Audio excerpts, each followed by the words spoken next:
ሰላም ጤና ይስጥልኝ የዶክተር ዮናስ ቤተሰቦች እንደምን አላችሁ? ዛሬም እንደተለመደው በአንድ ጠቃሚና አስተማሪ ሀሳብ ተገናኘን።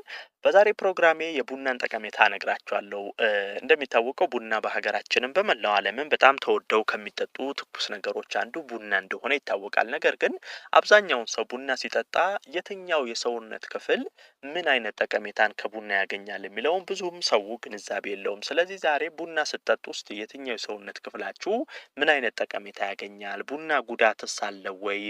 ቡናን በምን ያህል ልክና መጠን መውሰድ አለብን? የሚሉትን ነገሮች ሁሉ አያይዤ የምነግራችሁ ይሆናል። አብራችሁኝ ቆዩ። ዶክተር ዮናስ ነኝ። ለቻናሌ አዲስ ከሆናችሁ ሰብስክራይብ በማድረግ የደወል ምልክቷንም በመጫን ቤተሰብ ሆኖ ይሄን መረጃም ላይክና ሼር እያደረጋችሁ ደግሞ በርካቶች ጋር እንዲደርስና እንዲማሩበት እንድታደርጉ በክብር እየጠየቅኩ በቀጥታ ወደ ሀሳባችን እንግባ።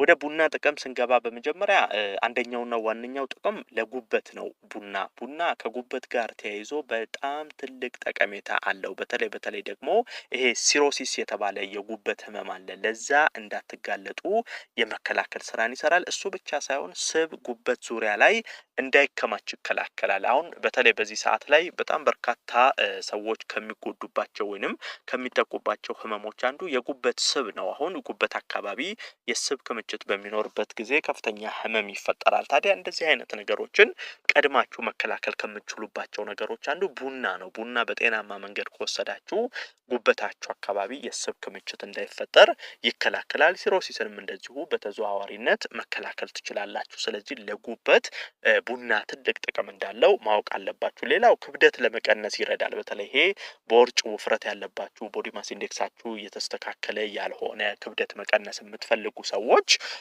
ቡና ብትወስዱ በጣም ትልቅ ጠቀሜታ ይሰጣችኋል። አንደኛ አፒታይታችሁ እንዲቀንስ በማድረግ ቶሎ እንዳትመገቡ የማድረግ ስራን በከፍተኛ ሁኔታ ይሰራል። በዚህ የተነሳ ሰውነት ካከማቸው ስብ ላይ እንዲጠቀም ስለሚያደርግ ክብደትን ለመቀነስ ይረዳችኋል ማለት ነው። ሌላው የመርሳት ህመምን ይከላከላል። በነገራችን ላይ በዓለማችን ላይ ከ44% በላይ ሰው በአልዛይመር ወይንም በመርሳት ህመም ይጠቃል። ታዲያ እንደዚህ አይነት ህመሞችን መከላከል የምትችሉት ጤናማ አመጋገብ በመመገብ የአካል ብቃት እንቅስቃሴ በማድረግ አኗኗርን አመጋገብን በማስተካከል ነው። ከዛ ጎን ለጎን ደግሞ ቡና በጤናማ መንገድ መውሰድ አልዛይመርን ወይንም የመርሳት ችግርን በከፍተኛ ሁኔታ ይከላከላል። ይሄ መታወቅ አለበት። ሌላው አካላዊ ብቃትን ይጨምራል። በነገራችን ላይ ቡና በምትወስዱበት ጊዜ ይሄ የተነሳሽነት ስሜታችሁ እንዲጨምር ያደርጋል። ለሰውነታችሁ ብርታት፣ ጉልበት ይጨምራል። አሁን ስራችሁ ላይ በጣም ቀልጣፋ ሆናችሁ በንቃት ሳይደክማችሁ በጣም ስራችሁን በንቃት በቅልጥፍና እንድትሰሩ የማድረግ ባህሪ ያለው ይሄ አካላዊ ተነሳሽነት፣ አካላዊ ስሜታችሁ ከፍ እንዲል የስራ አዳዲስ ነገር የመፍጠር የማሰብ ብቃታችሁ እንዲጨምር ያደርጋል። ይሄ መታወቅ አለበት። ሌላው ለስኳር ህመም የመጋለጥ እድል ይቀንሳል። እንደውም በተለይ በአሁኑ ሰዓት እየወጡ ያሉ ጥናቶች የሚያሳየው ለታይፕ 2 የስኳር ህመም የመጋለጥ እድልን ከ20 እስከ 50% ቡና ይቀንሳል። ታዲያ ይሄ ባዶ ቡና የምትጠቀሙ ከሆነ ነው። አሁን ቡና በነገራችን ላይ በስኳር መጠጣት የለባችሁም። ቡና በስኳር በምትወስዱበት ጊዜ ከጥቅሙ ጉዳቱ ነው የሚያዘነብለው። ነገር ግን ጤናማ ባዶ ቡና የምትጠጡ ከሆነ ራሱ የስኳር ህመምን ይከላከላል። በተለይ ለታይፕ 2 የስኳር ህመም እንዳትጋለጡ ትልቅ እገዛን ያደርጋል። ሌላው ደግሞ ከሙድ ጋር ተያይዞ ይሄ አሁን ድባቴ፣ ድብርት፣ ጭንቀት እንደዚህ አይነት ነገሮችን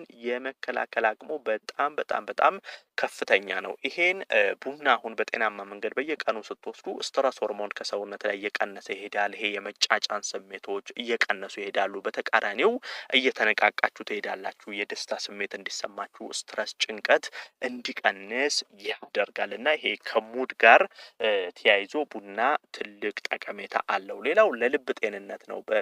በተለይ ቡና በጤናማ መንገድ መውሰድ እንግዲህ በዚህ በቡና ውስጥ ያለው ካፌን በተለይ የደም ዝውውርን ያስተካክላል። የልባችሁ መስሎች ዘና ብለው ስራቸውን እንዲሰሩ ያደርጋል። እሱ ብቻ ሳይሆን ለስትሮክም እንደዚሁ እንዳትጋለጡ ያደርጋል። እንደውም ስትሮክን በ20% ሁሉ የመከላከል እድል አለው። ስትሮክ እንግዲህ በርካታ ሰዎች በድንገት የሚጠቁበት ህይወትን እስከ ማጣት ፓራላይዝ እስከ መሆን የሚደርሱበት ህመም ነው። እንደዚህ አይነት ህመሞችን ከሚከላከሉ ነገሮች አንዱ ቡና ነው። ከልብ ጋር ከደም ዝውውር ጋር ተያይዞ ያሉ ችግሮችን ይከላከልላቸዋል። ሌላው ፓርኪንሰንስ በሽታን ይከላከላል። እንግዲህ ይሄ አሁን ፓርኪንሰንስ የምንለው በሽታ በአሁኑ ሰዓት ላይ በአለማችን ላይ ከአልዛይመር ቀጥሎ በጣም በርካታ ሰዎችን እያጠቃ የሚገኝ የህመም አይነት ነው። ይሄ ፓርኪንሰንስ የምንለው ሰውነትን የሚያንቀጠቅጥ የሚጥል እንደዚህ አይነት ህመም ነው። እስካሁን ድረስ በአለማችን ላይ ፓርኪንሰንስ መድኃኒት የሌለው ህመም ነው። ነገር ግን እንደዚህ አመጋገብን አኗኗርን በማስተካከል ትከላከላላችሁ። እንደውም ቡና ከ30 እስከ 60% ይሄ የፓርኪንሰንስ ህመምን የመከላከል እድል እንዳለው በጥናቶች ወጥቷል። ስለዚህ ፓርኪንሰንስ ወይንም ይሄን የመጣል የማንቀጥቀጥ እንደዚህ አይነት ህመምን አስቀድማችሁ መከላከል ያስችላል ማለት ነው። ሌላው ከአይምሮ ብቃት መጨመር ጋር ተያይዞ ቡና ትልቅ እገዛን ያደርግላቸዋል። በተለይ ይሄ የማስታወስ የማሰብ አቅም በከፍተኛ ሁኔታ ይጨምራል። ምክንያቱም በዚህ በቡና ውስጥ ያሉ አንቲኦክሲደንቶች ለአይምሯችሁ መስሎች ትልቅ እገዛን ስለሚያደርጉ ነው። አሁን በቀን ውስጥ በጤናማ መንገድ 2 ስኒ ቡና ብትወስዱ የማሰብ የማስታወስ አሁን ስራ ላይ የፈጠራ አቅማችሁ በከፍተኛ ሁኔታ እንዲሻሻል እንዲጨምር ያደርጋል። ማሰብ ማስታወስ እንደዚህ አይነት ነገሮች ላይ በጣም ንቁ አይምሮ እንዲኖራችሁ ያደርጋል ማለት ነው። እንግዲህ እነዚህ ሁሉ አሁን ከላይ ያየናቸው ጥቅሞች ቡናን በጤናማ መንገድ በመውሰድ የምታገኙት ጥቅም ነው። ታዲያ ቡና ጥቅም አለው ሲባል ዝም ብላችሁ አለልክ መውሰድ መቻል የለባችሁም። ቡና ደግሞ ካበዛችሁ የራሱ የሆኑ ጉዳቶች ይኖሩታል። በቀን አንድ ቢበዛ 2 ስኒ ቡና መውሰድ በቂ ነው። ነገር ግን በቀን 3-4 ስኒ ቡና እየደጋገማችሁ የምትወስዱ ደግሞ ከሆነ ጉዳቶች ይኖሩታል። ለምሳሌ የጨጓራ መቆጣት ችግር ሊፈጠርባችሁ ይችላል። የእንቅልፍ እጦት በከፍተኛ ሁኔታ ሊፈጠር ይችላል። የሆድ ድርቀት በከፍተኛ ሁኔታ ሊፈጠርባችሁ ይችላል። በተለይ እርግዝና ላይ ያላችሁ ሴቶች ቡና አብዝታችሁ የምትወስዱ ከሆነ ውርጃም ሊያጋጥማችሁ ይችላል። ከዛ ባለፈ ቡና ለህፃናት አይመከርም። ምክንያቱም ማታ ላይ እንዲሸኑ ያደርጋል። አልጋ ላይ እንዲሸኑ ስለሚያደርግ ቡና ለህፃናት ባትሰጡ መልካም ነው። ሌላ መጨምርላችሁ ቡና ከጠጣችሁ በኋላ ጥርሳችሁን በደንብ መግሞጥሞጥ ያስፈልጋል። ምክንያቱም ጥርስ የማበለዝ ወይንም ጥርሳችሁ ነጭ እንዳይሆን ወደ ቢጫነት እየተቀየረ እንዲሄድ የማድረግ ባህሪ ስላለው ቡና ወስዳችሁ ጥርስን በተገቢው መንገድ ማጽዳት ይሄ ጥርስን እንዳይጎዳ የመከላከል ስራን ይሰራል ማለት ነው። በአጠቃላይ እንግዲህ ስለ ቡና እነዚህን መሰረታዊ ግንዛቤዎች ማወቅ ያስፈልጋል። ዶክተር ዮናስ ነበርኩ። ይህን ሀሳብ ላይክና ሼር እያደረጋችሁ ለሌሎችም አጋሯቸው። ለቤት አዲስ የሆናችሁም ቻናሌን ሰብስክራይብ እያደረጋችሁ ቤተሰብ ሁኑ። የዛሬን በዚሁ አበቃው። በቀጣይ ቀን ደግሞ ልክ እንደዚሁ ይጠቅማችኋል ያስተምራችኋል ብዬ ማስበውን አንድ ሀሳብ ይዤላችሁ ዳግም የምንገናኝ ይሆናል ማለት ነው። እስከዛው በያላችሁበት መልካም ጊዜ